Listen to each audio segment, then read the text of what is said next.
Bueno, buen día. Vamos a abrir en Mateo, capítulo 16, para seguir con el estudio. Así que el tema de hoy es el peligro de la falsa enseñanza. Y vamos a leer los versículos 1 al 12. Arranca entonces el versículo 1 de esta manera. Vinieron los fariseos y los saduceos para tentarle y le pidieron que le mostrase señal del cielo. Mas él respondiendo les dijo: cuando anochece, decís buen tiempo porque el cielo tiene arreboles. Y por la mañana habrá tempestad porque tiene arreboles el cielo nublado. Hipócritas, que sabéis distinguir el aspecto del cielo, mas las señales de los tiempos no podéis. La generación mala y adúltera demanda señal, pero señal no le será dada, sino la señal del profeta Jonás. Y dejándoles, se fue. Llegando sus discípulos al otro lado, se habían olvidado de traer pan. Y Jesús les dijo: mirad, guardaos de la levadura de los fariseos y de los saduceos. Ellos pensaban dentro de sí diciendo: esto dice porque no trajimos pan. Y entendiéndolo, Jesús les dijo: ¿por qué pensáis dentro de vosotros, hombres de poca fe, que no tenéis pan? ¿No entendéis aún? ¿Ni os acordáis de los 5 panes entre 5.000 hombres? ¿Y cuántas cestas recogisteis? ¿Ni de los 7 panes entre 4.000? ¿Y cuántas canastas recogisteis? ¿Cómo es que no entendéis que no fue por el pan que os dije que os guardaseis de la levadura de los fariseos y de los saduceos? Entonces entendieron que no les había dicho que se guardase de la levadura del pan, sino de la doctrina de los fariseos y de los saduceos. Así que toda esta historia creo que gira alrededor de esta idea central del peligro de las falsas enseñanzas. En primer lugar, reconoce a sus promotores. Reconoce a sus promotores. Y del versículo 1 al 4 vamos a tener a Jesús o a Mateo mostrándonos la identidad de estos hombres. ¿Quiénes son los que son el gran peligro para la iglesia o para los creyentes? Acuérdense que para el tiempo en que Mateo está escribiendo, la iglesia está librando muchas batallas teológicas. Alrededor del año 60, la iglesia tenía como mayor enemigo a un grupo que se llamaban los judaizantes. Los judaizantes eran hombres que afirmaban que Cristo era el Salvador, Él era el Mesías, pero que le decían a los creyentes que para poder disfrutar de los beneficios de la salvación tenían que cumplir los ritos judíos. Así que si alguien era gentil y quería seguir a Cristo, tenía que circuncidarse, tenía que abrazar toda la ley y además a Cristo.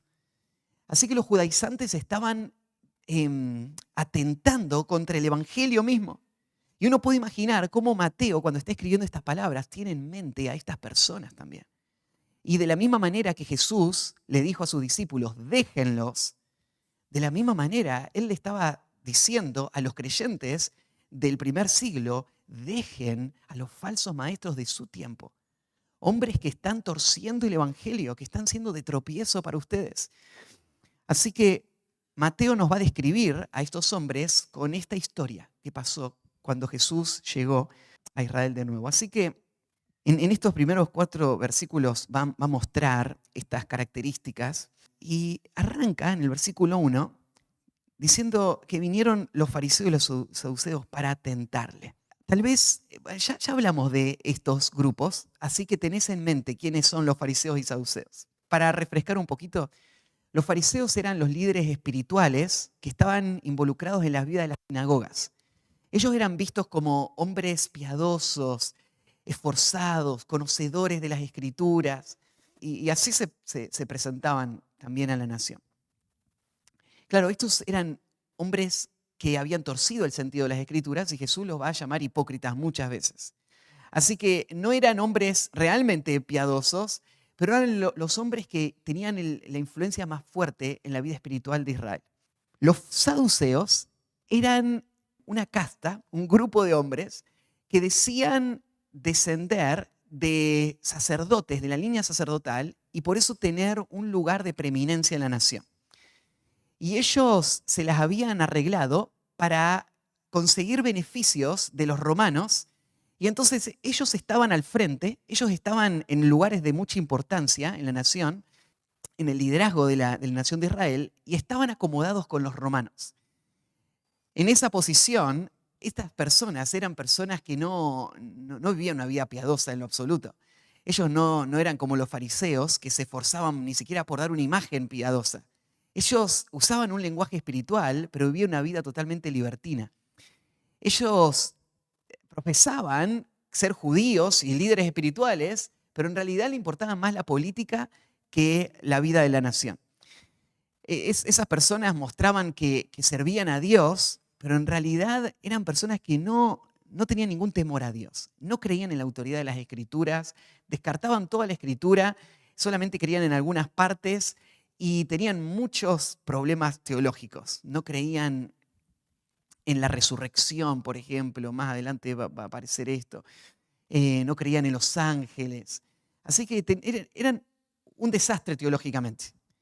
Y uno los ve acá aparecer, estos dos grupos juntos, y se pregunta por qué están los fariseos y los saduceos juntos en esta situación. La verdad es que un fariseo jamás hubiese sido amigo de un saduceo. Nunca hubiesen hecho nada juntos, pero en este caso ellos se unen. Se unen, ya sabemos, porque tienen un enemigo en común. Y el enemigo de mi enemigo es mi amigo, ¿no es cierto? Es el lema. Así que ahora son amigos los fariseos y los saduceos. Y uno va viendo este patrón en los falsos maestros. Los falsos maestros, estos que traen herejías destructivas a la vida de la iglesia, suelen caracterizarse porque a ellos no les importa la verdad o la virtud. A ellos les importa sus propios intereses. Y por eso van a encontrar muchas veces asociaciones que no tienen nada que ver con una búsqueda de piedad o de una búsqueda de vivir sus convicciones teológicas, pero es simplemente para poder cumplir sus agendas. Entonces, estas asociaciones prenden esta alarma. ¿Por qué están los fariseos y los saduceos juntos? Sería, ¿no es cierto?, como ver a una persona que es tenida como muy piadosa, un referente en el mundo de la enseñanza, un conocedor de grandes doctrinas, unido con un líder de una secta. Y vos decís, ¿qué hacen estas personas juntas? Y cuando ves a estas personas juntas, vos sabés que hay algo que está pasando en el corazón de estas personas que se presentan como líderes y referentes teológicos o líderes y referentes del mundo espiritual más conservador. Porque cuando veas a Cristo, cómo Él interactúa con el mundo que le rodea, vos vas a ver que Él no genera estas asociaciones. Más bien lo que Cristo va a hacer es hablar con verdad las palabras que recibió del Padre, y Él va a crear gran tensión y controversia, y Él va a sacar a luz las inconsistencias y las falsas doctrinas y va a llamar al arrepentimiento. Pero no así con estos hombres. Estos hombres se van a unir y su intención, lo dice ahí en el versículo 1, fue tentar a Jesús. Tentar a Jesús. La idea de tentar es, ellos querían ponerle una trampa al Señor. Ellos querían exponer a Cristo y hacerle tropezar. Es interesante que Mateo arranca en el capítulo 4 contándonos de cómo el diablo vino a Cristo para tentarle en el desierto. La intención del diablo era que antes de arrancar su ministerio Jesús quede descalificado y quede anulado y destruido por completo. Y no lo logra, ¿no? Jesús responde a la tentación una y otra vez con la palabra y Satanás se termina yendo.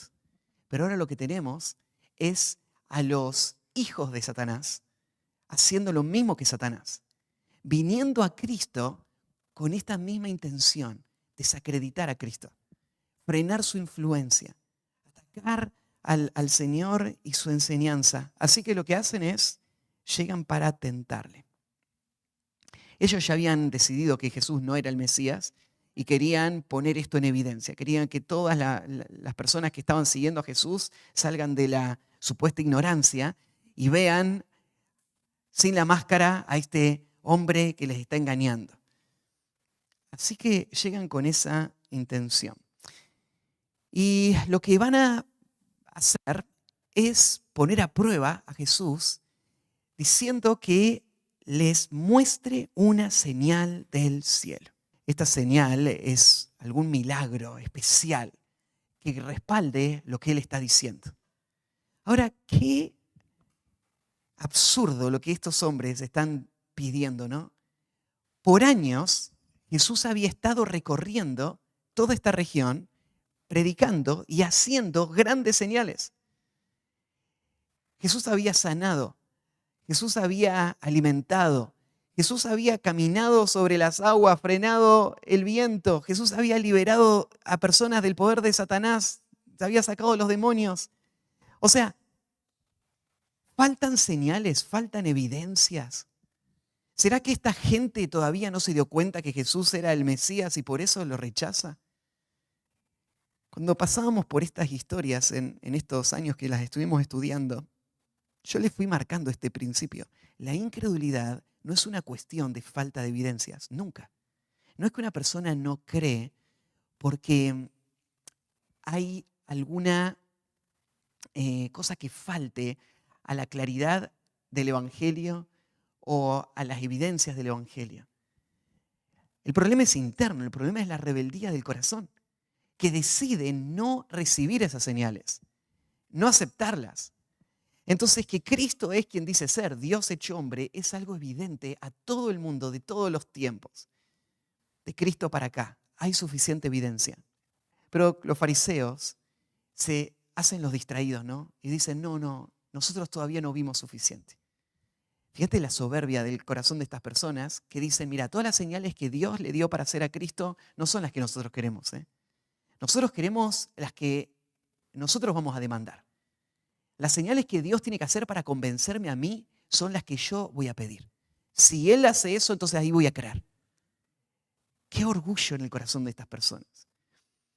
La señal que ellos están pidiendo es una señal del cielo. No sé exactamente qué habrán tenido en mente cuando pidieron una señal desde el cielo, pero me imagino una escena. ¿Se acuerdan cuando Elías estuvo en la cima del Monte Carmelo y convocó a todo Israel y le dijo, bueno, ¿quién es el Dios verdadero? Vamos a evaluar esto. Vamos a hacer lo siguiente, vamos a hacer un sacrificio, pero no vamos a prender fuego. Y el Dios que mande fuego del cielo es el Dios verdadero. Así que los profetas del Baal gritaron todo el día y no hubo nada. Y Elías se arrodilla, ora a Dios y Dios manda el fuego del cielo. Y ese día toda la nación de Israel vio esa gran señal y ¿qué dijeron? Jehová es el Dios verdadero.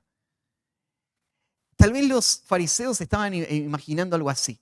A ver, Jesús, vamos a ver si vos podés hacer caer fuego del cielo. Si cae fuego del cielo, te vamos a creer.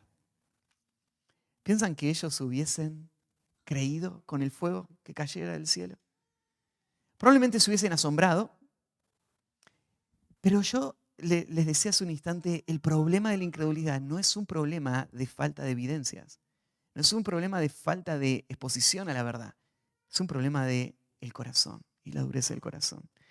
Claro que ellos no estaban pensando, ¿será o no Jesús? Bueno, si veo una señal, le voy a creer. Ellos estaban queriendo hacer tropezar a Cristo, querían demostrar que Él no era quien decía ser, pidiéndole o demandándole que Él haga algo que Él no había recibido del Padre hacer. Así que danos una señal.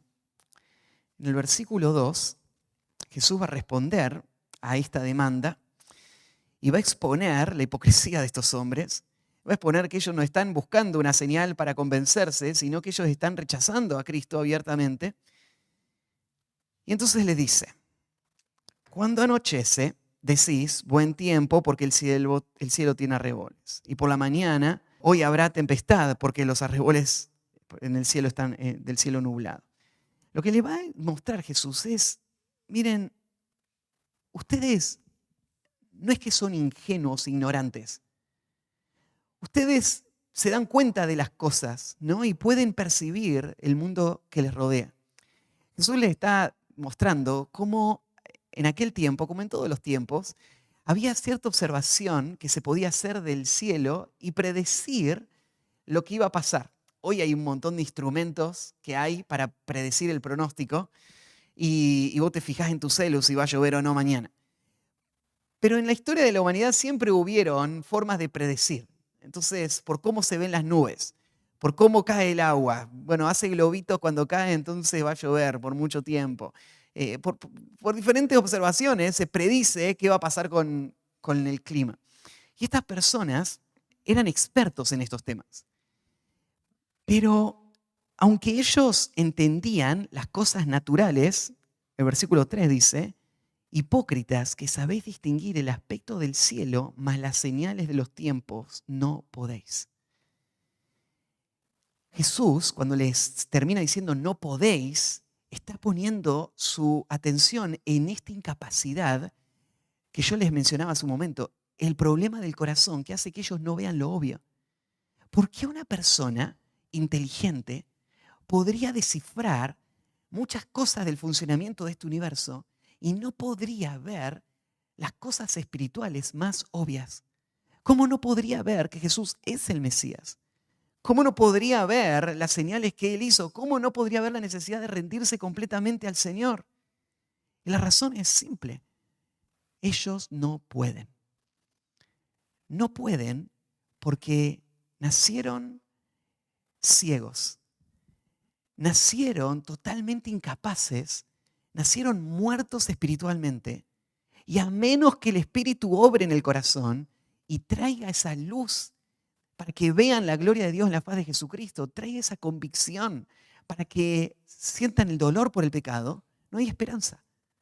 Ellos no pueden verlo. Aunque Cristo haga la señal, aún así no podrían verlo. Lo que ellos necesitan no es una señal, lo que ellos necesitan es que Dios obre en ese corazón para que puedan ver.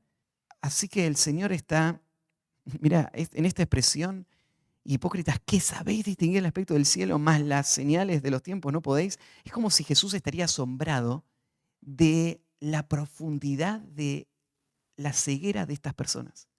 Es que esto es increíble. La luz vino al mundo. La luz caminó entre ellos.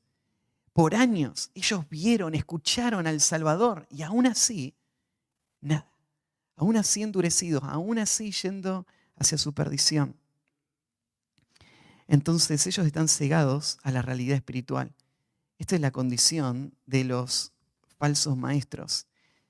No solamente ellos se asocian a los que son de su propia clase, sino que también muestran un grado de incapacidad para reconocer las cosas más simples de la vida espiritual. Ellos pueden saber mucho, ellos pueden haber estudiado mucho, ellos pueden tener el reconocimiento de ser grandes maestros, pero no ven, están ciegos aún. En el versículo 4, Jesús va a mostrar algo más de la condición de estas personas al decir que ellos no son sinceros, sino que se oponen a la verdad viviendo una vida de idolatría. Las palabras que siguen van a ser casi textuales a lo que ya estudiamos en el capítulo 12. En Mateo 12, 39 al 42, tuvimos estas mismas palabras, solo que decía algunas cosas más el pasaje. Así que leamos ahí, en Mateo 12, 39, Jesús dijo lo siguiente: la generación mala y adúltera demanda señal, pero señal no le será dada, sino la señal del profeta Jonás. Porque como estuvo Jonás en el vientre del pez 3 días y 3 noches, así estará el Hijo del Hombre en el corazón de la tierra 3 días y 3 noches. Los hombres de Nínive se levantarán en el juicio contra esta generación y la condenarán, porque ellos se arrepintieron a la predicación de Jonás, y aquí más que Jonás en este lugar.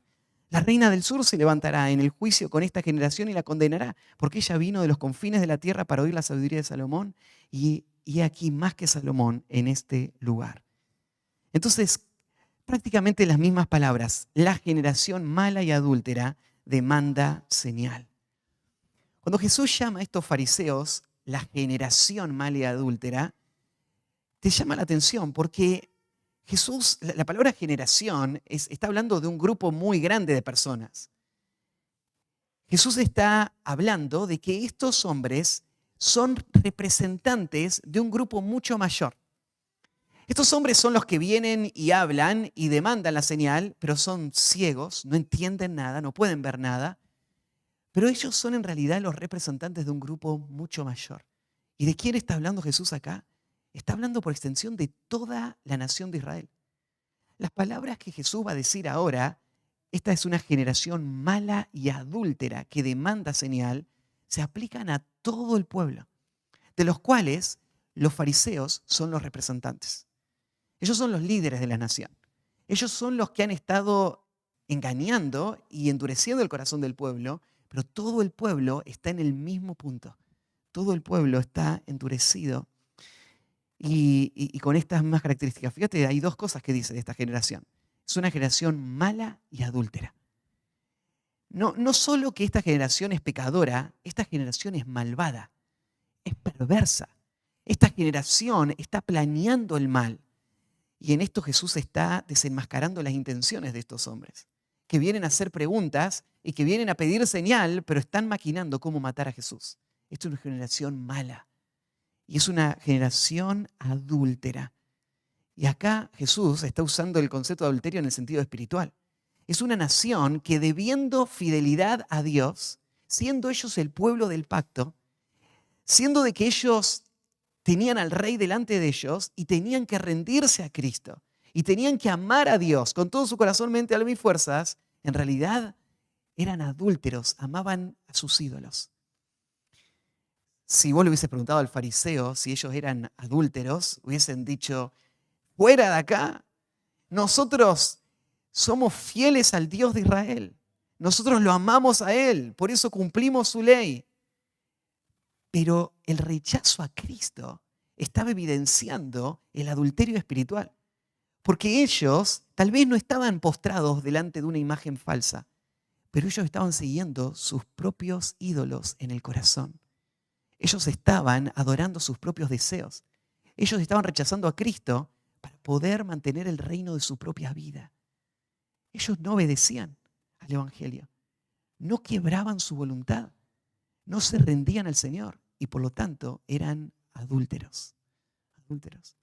Esto es el adulterio espiritual, ¿no? Adulterio espiritual no es solamente irte a seguir alguna secta por ahí extrema. Adulterio espiritual es la infidelidad del corazón a nuestra lealtad completa a Dios, al no rendirnos a Cristo como el Señor, a no reconocerlos como nuestro Rey.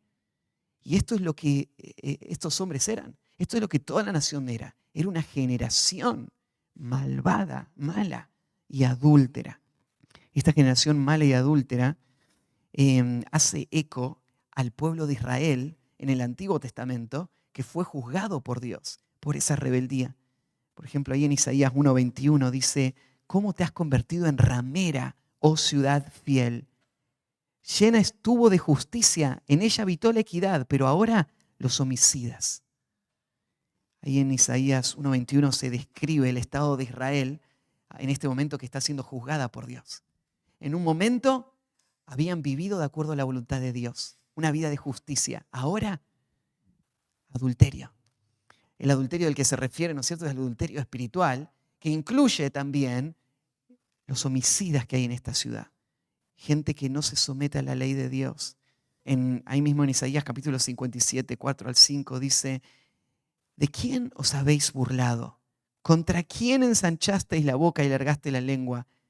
¿No sois vosotros, hijos rebeldes, generación mentirosa, que os enfervorizáis con los ídolos debajo de todo árbol frondoso, que sacrificáis los hijos en los valles, debajo de los peñascos? La generación adúltera había sido juzgada por Dios y ahora Jesús está decretando esto. Esta generación también es adúltera. Los fariseos miraban atrás y decían, qué horrible lo que hicieron nuestros padres. Y Jesús después le va a decir, ustedes van a hacer lo mismo que sus padres. Y ustedes van a colmar lo que ellos hicieron, haciendo aún mucho más que ellos.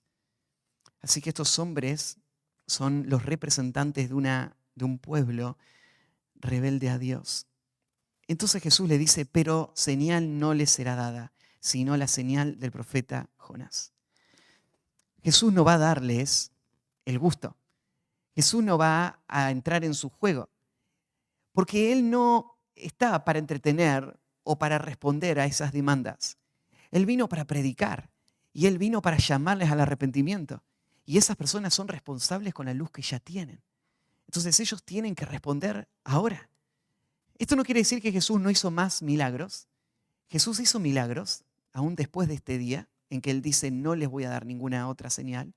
Pero estos milagros estaban apuntados a personas que están mostrando disposición a escuchar las palabras de Cristo. Los milagros nunca convirtieron a nadie.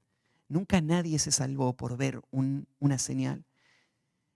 La conversión es una obra poderosa de Dios en el corazón. Entonces, ninguna iglesia necesita hacer ningún show ni ninguna muestra de grandes hazañas o de grande poder, pensando de que de esa manera personas van a creer en el Evangelio. El Evangelio no tiene que ver con las señales, tiene que ver con la obra de Dios en el corazón de estas personas. Sí, Jesús le dice, no va a haber ninguna. Solamente la señal del profeta Jonás. ¿Y cuál es la señal del profeta Jonás? Bueno, como Jonás estuvo 3 días y 3 noches en el vientre del pez, Jesús va a estar 3 días y 3 noches en el seno de la tierra. Y después va a resucitar. Jonás salió del pez y fue a los ninivitas y esa era la señal. Él estuvo en el pez y ahora está predicando. Así que los ninivitas saben que Jonás viene de parte de Dios. Así que Israel iba a ver a Jesús morir y lo iba a ver resucitar. Y esa iba a ser la señal. Fíjense qué contundente que es la respuesta de Jesús. ¿Ustedes quieren ver una señal? Jesús le dice, yo los conozco. Ustedes me están intentando matar, ¿no? Bueno, esta va a ser la señal. No le voy a dar ninguna señal más que esta. Cuando me maten, yo voy a resucitar. Y esa va a ser la señal. La señal va a ser el fracaso del intento de ustedes de frenar los propósitos de Dios. La señal va a ser mi poder sobre la muerte, mi poder sobre el pecado. Va a ser la victoria sobre eso, mi señal. Y es la única que van a tener. Y sobre eso ustedes van a responder. Ustedes van a tener que reconocer que aquel a quien rechazaron es Señor y está sentado a la diestra del Padre. Y si ustedes lo reconocen, ustedes van a haber respondido y visto a esta señal. Así que después de ese encuentro, termina esta primera sección diciendo, y dejándolos, se fue. Jesús les responde, les da la espalda y se va. Y ahora va a pasar tiempo, van a pasar 3 capítulos hasta que Jesús vuelva a encontrarse con los fariseos. Y Él les da la espalda por el rechazo que ellos están haciendo al Evangelio. Nosotros sabemos más de estos fariseos, hemos estado estudiando mucho más acerca de su doctrina y hemos visto esta característica de ellos como hombres hipócritas. Hombres que se mostraban como los religiosos de su época, pero estaban rechazando la autoridad de Cristo, rechazando la palabra de Dios, rechazando a Cristo como el Señor de su vida. Y ahí se ve a una persona como un falso maestro. Primer punto, entonces, el peligro de la falsa enseñanza, y vimos, reconoce a sus promotores. Acá tenemos a los que están llevando esta falsa enseñanza al mundo. En segundo lugar, reconoce su influencia. Y vamos al versículo 5, del versículo 5 en adelante. Ahora vamos a ver a Jesús trabajando en el corazón de sus discípulos para que ellos entiendan lo que estaba pasando. En esa charla, o sea, hay algunas cosas que Mateo no nos cuenta, pero dice el versículo 5, llegando sus discípulos al otro lado, habían olvidado de traer pan.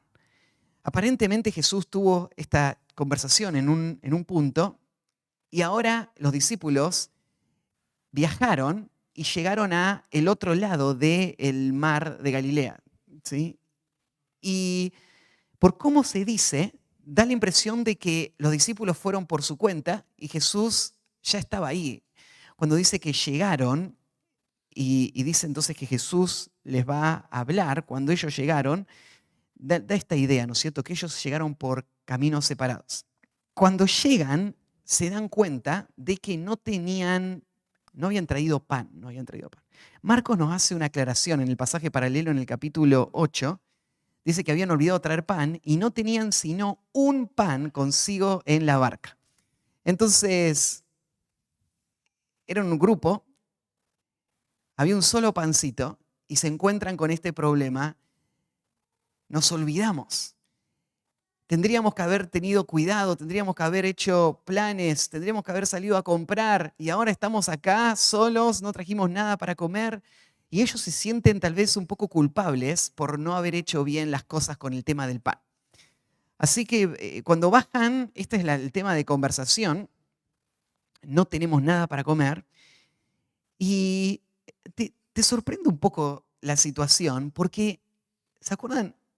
Venimos hablando del tema de la comida. La alimentación de los 5.000, la alimentación de los 4.000, y aún Jesús acá se los va a recordar a los discípulos. Uno pensaría, esto no es algo que le preocupe al Señor. O sea, los discípulos están ahí cargados, pensando, sintiéndose mal por no haber preparado la comida y sin saber qué iban a hacer. Pero la realidad es que esto no era tan importante. Jesús podía hacer pan de la nada. Él podía crear todo el pan que sea necesario. Ya habían visto cómo Jesús había multiplicado todo, ¿no? Pero este hecho muestra de nuevo lo lento que los discípulos aprenden. Y Jesús va a usar esta situación. Jesús está sabiendo lo que ellos piensan. Entonces, Él va a tomar esta situación de la falta de pan y va a usar esta situación para mostrar algo más importante. Él va a mostrar a través de esto este peligro de los fariseos y saduceos y le va a dar una lección, una advertencia a sus discípulos. Así que, versículo 6, y Jesús les dijo, mirad, guardaos de la levadura de los fariseos y de los saduceos. ¿Qué está diciendo Jesús acá? ¿Cuál es su intención? Su intención es despertar a los discípulos a este gran peligro. Esta expresión mirad tiene que ver con prestar atención. Los discípulos habían cerrado ese capítulo, habían estado con Jesús cuando habló con los fariseos y habían escuchado esa conversación, pero bueno, ahora ya estaban preocupados de otra cosa. Y Jesús les dice, no, quiero que piensen en lo que acaba de pasar. Escucharon lo que ellos dijeron, escucharon la intención que ellos tenían, escucharon mi respuesta hacia ellos. Ahora quiero que entiendan esto. Quiero que entiendan que tienen que tener cuidado de un gran peligro. La palabra mirad, entonces, es la responsabilidad que ellos tienen de estar atento a esto, de estar velando, de estar prestando atención a lo que está pasando a su alrededor. Y después agrega una palabra más. Mirad, guardaos de la levadura de los fariseos. Como si esto fuese a ser un gran peligro del que se tienen que proteger, usa esta palabra, guárdense, guárdense. Hay muchos pasajes donde se habla de el peligro y donde se usa este mismo término. Ahí en Mateo 6:1, Jesús usa esta palabrita, por ejemplo, para decir, guardaos de hacer vuestra justicia delante de los hombres para ser vistos de ellos. De otra manera no tenéis recompensa de vuestro Padre que está en los cielos. Hay un gran peligro. El peligro es que vos estés haciendo todo solo por temor a las personas y no por amor a Dios. Este peligro es un peligro que tenés que cuidar, o si no, todo el fruto de esta vida se va a perder. En el capítulo 7, versículo 15, Mateo usó esta palabra cuando dijo, guardaos de los falsos profetas que vienen a vosotros con vestido de ovejas, pero por dentro son lobos rapaces. Entonces, el peligro son hombres malintencionados que están tratando de aprovecharse de la obra del Señor y que van a destruir sin misericordia. Tengan cuidado. En el capítulo 10, versículo 17, Jesús dijo, guardaos de los hombres, porque os entregarán a los concilios y en sus sinagogas os azotarán. Tengan cuidado, porque las personas que ustedes consideran más cercanas, las personas en las que más confiaban, esas son las personas que te van a entregar para que te ejecuten. Entonces tenés que tener cuidado con las personas a tu alrededor. Y ahora Jesús va a usar esta palabra para hablar de los fariseos. Cuidado con la levadura de los fariseos. Jesús está usando una metáfora, está usando este cuadro de la levadura para referirse a la doctrina, a la enseñanza de los fariseos. Pero es muy apropiada el cuadro de la levadura, ¿no? La palabra o el concepto de levadura es común en cualquier cultura. La levadura es esa sustancia que va a hacer que toda esa levadura, toda esa masa fermente y entonces se prepare para la cocción y le dé la consistencia al pan que nos gusta. Pero la levadura funciona de una manera que es, ahora se convierte en una parábola. La levadura es algo que afecta todo, que corrompe todo. Ahí en Mateo 13:33, ¿se acuerdan la historia, la parábola de la levadura? Jesús dijo, el reino de los cielos es semejante a la levadura que tomó una mujer y escondió en 3 medidas de harina hasta que todo fue leudado.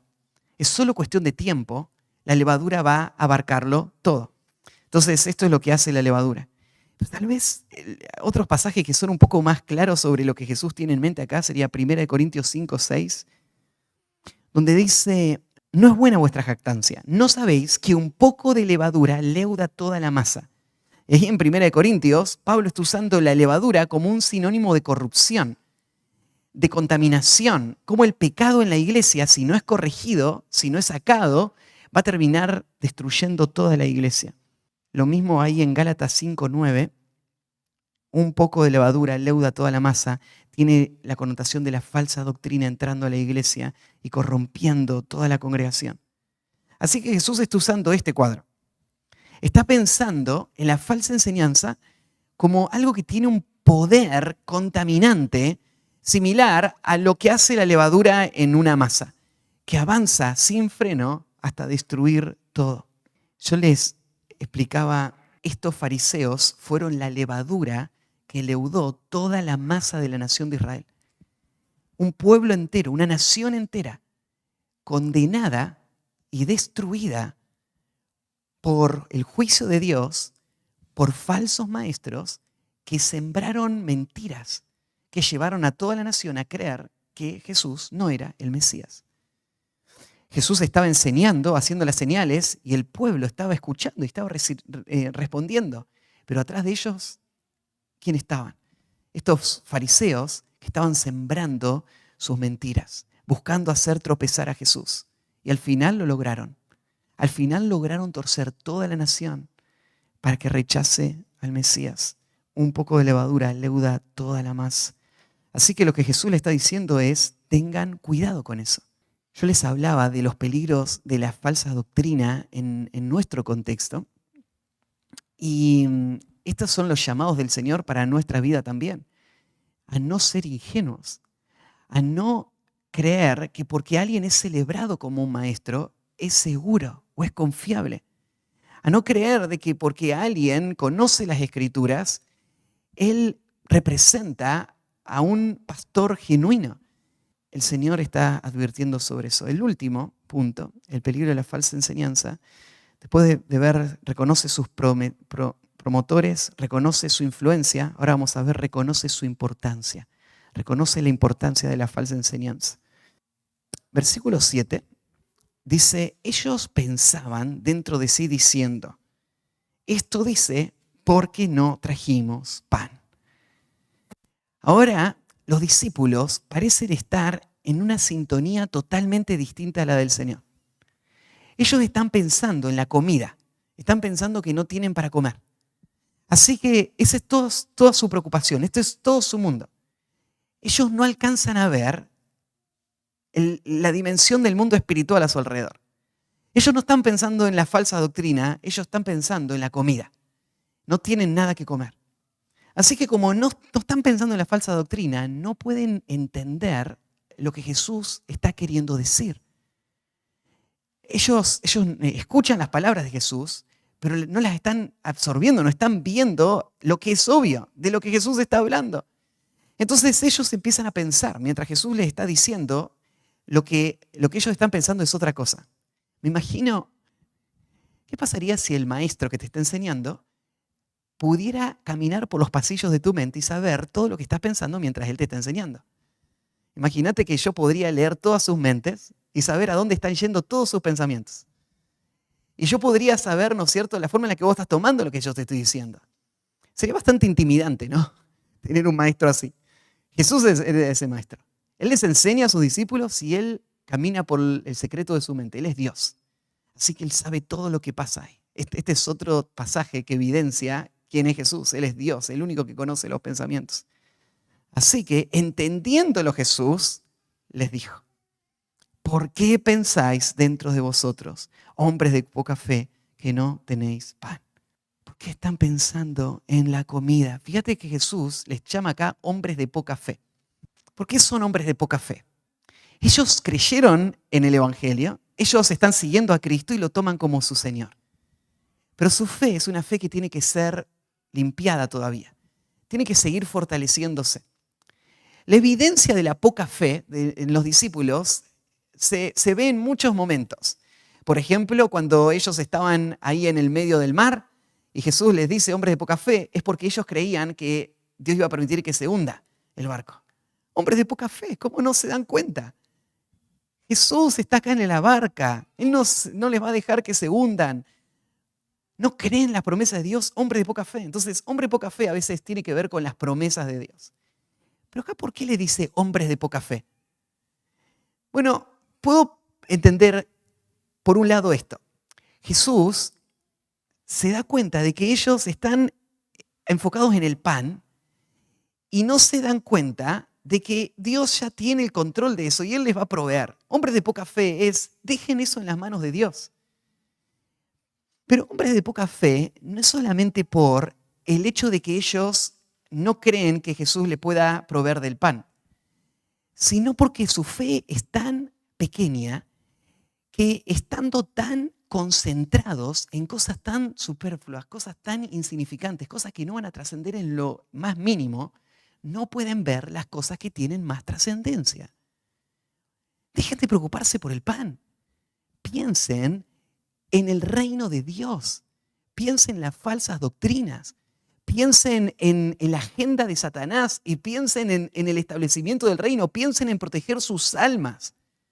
El pan es algo insignificante. Jesús les puede dar pan inmediatamente. No se preocupen por eso. Hombres de poca fe, la fe es tan chiquita que no pueden ver más allá que sus narices. Solo no trajimos pan. Qué gran problema que tenemos. Ahora, cuando vos ves esto en los discípulos, es inevitable que te des cuenta cuán poca fe nosotros tenemos también. Aún en un momento como este, tal vez vos estás escuchando esta predicación y vos estás pensando, Matías, yo llegué hoy, me vine en medio de la lluvia y esperaba que me digas algo que necesite más para mi día a día. Hoy no. Yo tengo otros problemas.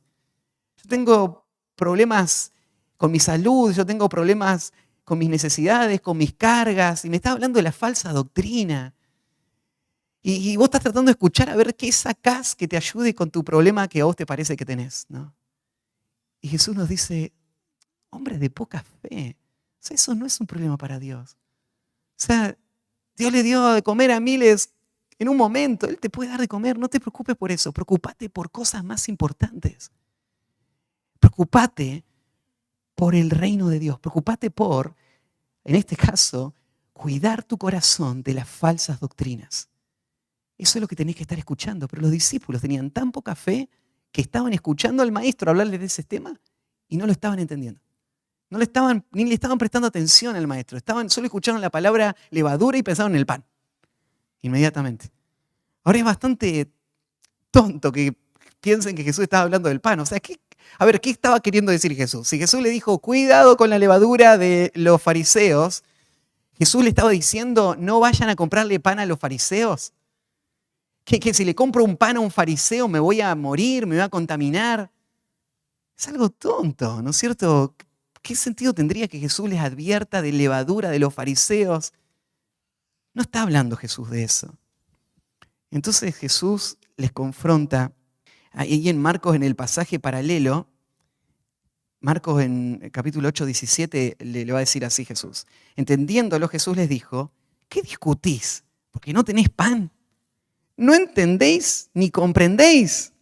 ¿Aún tenéis endurecido vuestro corazón? Hombre de poca fe, nos registra Mateo que dijo Jesús. Marcos dice, hombres con un corazón duro. Y así son los discípulos.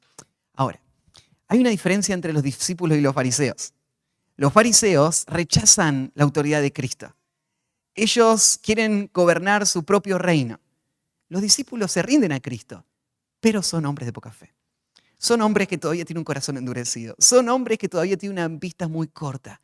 Son hombres que no entienden los planes de Dios. Pero está bien. Jesús no es que se da la vuelta y se va. Le dio la espalda a los fariseos, pero a los discípulos les va a volver a enseñar. Jesús sigue el trabajo en sus corazones porque aun cuando su fe es poca, es real. Aun cuando sus corazones están endurecidos, el Señor está obrando ahí. Y ellos ahora van a escuchar. Jesús les confronta. ¿No entendéis ni os acordáis de los 5 panes entre 5.000 hombres? ¿Y cuántas canastas recogisteis? De los 7 panes entre 4.000, ¿y cuántas canastas recogisteis? Ya leímos este pasaje para mostrar que estos sí fueron 2 eventos distintos en donde sucedieron estos milagros y toda esta abundancia muestra el poder que Cristo tiene para hacer todo esto. Entonces, versículo 11, ¿cómo es que no entendéis que no fue por el pan que os dije que os guardase la levadura de los fariseos y los saduceos? Este cómo es que no entendéis te muestra no a un Jesús frustrado, sino un Jesús asombrado. ¿Qué tan duro puede ser el corazón aún de sus discípulos? ¿Qué tan poca fe puede haber aún después de ver tanto, aún de experimentar tanto? Entonces, ¿cómo es que no entienden todavía? Entonces, entendieron. Y esa es la marca de los verdaderos discípulos, ¿no? Porque los fariseos no pueden entender. No pueden entender nada de lo espiritual. Los creyentes sí pueden entender. Tal vez son lentos para entender. Tal vez se estanca su fe, ¿no? Y tal vez es pequeña y tal vez se endurece el corazón. Pero van a entender. Y esta es la esperanza. Los discípulos entendieron que no les había dicho que se guardasen de la levadura del pan, sino, y ahí Mateo aclara acá, por si alguno de nosotros no lo había entendido todavía, de la doctrina de los fariseos y de los saduceos. De eso estaba hablando Jesús. Tienen que cuidarse de las falsas doctrinas. Así que, bueno, ¿qué aprendemos nosotros de esta lección? Primero, las falsas enseñanzas siguen siendo tan peligrosas en nuestros días como el tiempo del Señor y siguen afectando al pueblo de Dios. Ahí en 2 de Juan hay una advertencia que me parece muy oportuna y clara y directa. Me gustaría recordársela, 2 de Juan 8 al 11. Mirad por vosotros mismos. Cada uno es responsable para cuidar su propio corazón de los falsos maestros, para que no perdáis el fruto de vuestro trabajo, sino que recibáis galardón completo. Cualquiera que se extravía y no persevera en la doctrina de Cristo no tiene a Dios. El que persevera en la doctrina de Cristo, ese sí tiene al Padre y al Hijo. Si alguno viene a vosotros y no trae esta doctrina, no le recibáis en casa ni le digáis bienvenido, porque el que le dice bienvenido participa de sus malas obras. Tengan cuidado. Las falsas doctrinas van a quitar el fruto de todo el esfuerzo, de todo el trabajo. No se sumen a la tarea de los falsos maestros apoyando lo que ellos hacen. Tiene que haber una clara distinción entre el pueblo de Dios y los falsos maestros. No tenemos que mezclarnos. Los pseudo líderes espirituales que se unen a los falsos maestros evidencian su propia condición espiritual. El pueblo de Dios tiene que cuidar su corazón. Miren bien por las falsas doctrinas. Entonces, ¿cómo reconocemos a los falsos maestros? Si vos mirás las cartas de Juan, mirás el Nuevo Testamento, hay muchísimas advertencias. Y podríamos pensar, hay 2 caminos por el que conocemos a los falsos maestros. Los conocemos porque enseñan un falso evangelio. Y ese falso evangelio destruye el evangelio bíblico que salva. Entonces, no es que están equivocados en alguna doctrina, sino que en lo que están equivocados es algo vital para la salvación. Entonces, esos son falsos maestros. Y los falsos maestros también se reconocen por una vida que no está sujeta a la autoridad de Cristo. Vos podés conocer a los falsos maestros por su doctrina o por el fruto que esa falsa doctrina produce en su vida. Entonces, por ejemplo, A veces tenés falsos maestros que por décadas se pararon atrás de un púlpito y predicaron con precisión y claridad la sana doctrina. Y de repente su vida se desborona moralmente y queda expuesto que esta persona fue un hipócrita. Y él nunca creyó lo que predicó, nunca lo vivió. Él fue un hombre que usó el evangelio para sus propios intereses. Y él queda al descubierto como un falso maestro. No porque podamos señalar una falsa enseñanza, sino porque vemos el fruto de la falsa enseñanza en una vida que no está sujeta a la autoridad de Cristo. Y estos son falsos maestros. Entonces, por uno u otro camino podemos reconocer a los falsos maestros. Y la verdad es que estos dos caminos están unidos. La falsa doctrina siempre va a terminar en una vida que lleve frutos de la carne y que va a mostrar eso en la evidencia práctica. Entonces, estos son los dos caminos que tenemos para reconocer a estos hombres. Ahora, hay algo que tenemos que cuidar. Cuando Jesús dice que nos tenemos que cuidar de los falsos maestros, tenemos que hacer una diferencia entre personas con las que no estamos de acuerdo con alguna interpretación de algún pasaje y falsos maestros.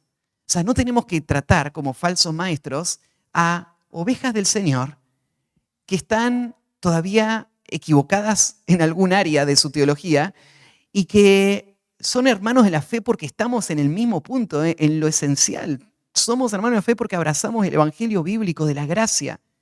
Pero hay alguna diferencia en algún punto fuera de esa base y ellos no son falsos maestros. Entonces, vos no tenés que pensar que todo el que no entiende la doctrina exactamente igual como vos la estás entendiendo son falsos maestros que no tenemos que escuchar. Pero estamos hablando de falsos maestros, de hombres que están rechazando el señorío de Cristo, el evangelio bíblico de la gracia, que están promoviendo una vida como la de los fariseos, de religiosidad hipócrita superficial, en donde se afirma una vida espiritual sobre acciones externas, pero no conversión interna. Estos son falsos maestros. Y estos falsos maestros deben ser vistos como un peligro para la vida de la iglesia. Los verdaderos creyentes no pueden ser llevados por el falso maestro a su destrucción eterna, ¿no? Porque la salvación nunca la van a perder. Entonces el verdadero creyente no puede ser engañado al punto de que su vida termine en el infierno. Pero los verdaderos creyentes pueden ser engañados por falsos maestros de tal manera que su vida espiritual se atrofie. Cuando acá se advierte, Jesús le está advirtiendo a sus discípulos de la levadura de los fariseos, dando a entender que aún a ellos les puede afectar. Entonces, si un verdadero creyente no es cuidadoso y expone su vida a la enseñanza de hombres que no se someten a la autoridad de las Escrituras, que no se someten al señorío de Cristo, que no están predicando un evangelio bíblico, lo que va a pasar es que su vida se va a empezar a atrofiar. Su familia va a estar afectada, su santificación va a estar afectada, su fruto en la obra del Señor va a estar afectado. Los falsos maestros siempre afectan, siempre traen consecuencias. Para un creyente, no la condenación eterna, pero sí todas estas otras formas.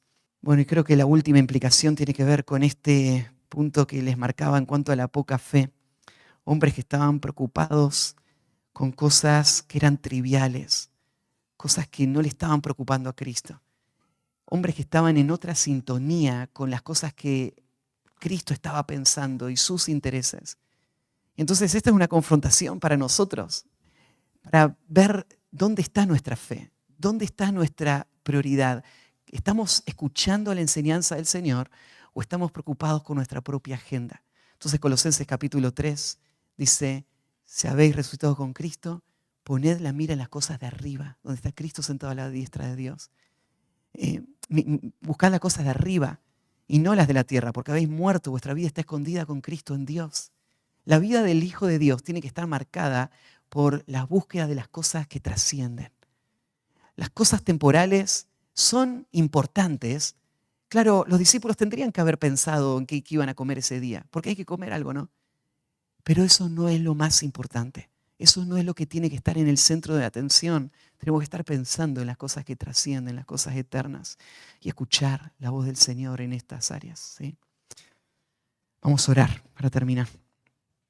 Padre, gracias por este pasaje y, Señor, reconocemos el peligro. A veces, Señor, nuestro corazón incrédulo pierde de vista las cosas importantes y podríamos pasar por alto algunas que nos llevarían a tropezar.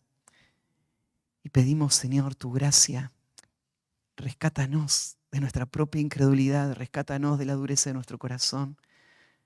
Ayúdanos, Señor, a tener una gran fe, una fe que esté completamente confiada en ti para poder dedicar nuestro corazón enteramente a tus propósitos y a tus intereses. No dejes que nada nos distraiga, ni siquiera las cosas que nuestro pecado ha producido, ni siquiera las cosas que nos generan preocupación o dolor.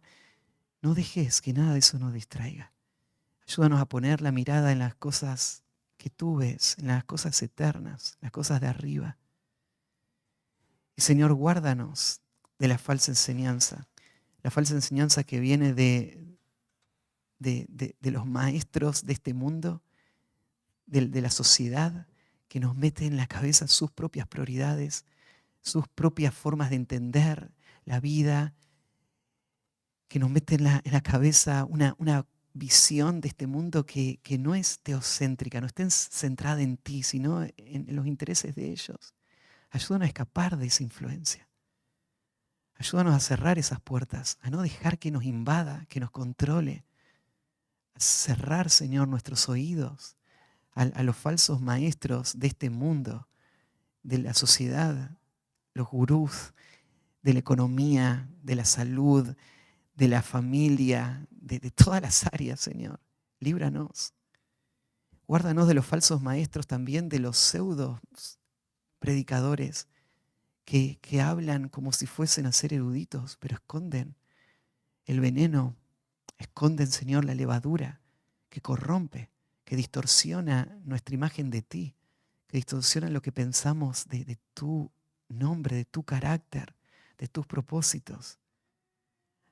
Señor, falsos maestros que nos adulan, falsos maestros orgullosos que solamente buscan sus intereses, para los que solamente somos rebaño, que ellos buscan captar para promoverse. Guárdanos de esos hombres. Ayúdanos a detectarlos. Ayúdanos, Señor, a encontrar en la vida de la iglesia, acá mismo, los nutrientes que necesitamos para seguir afirmando nuestro corazón en la verdad. Y permítenos, Señor, guardar esta iglesia también de la falsa enseñanza. Protégenos, Señor. Ayúdanos a detectarlo como los creyentes de Éfeso, que le pusieron trampas a los falsos maestros y los agarraron y los echaron.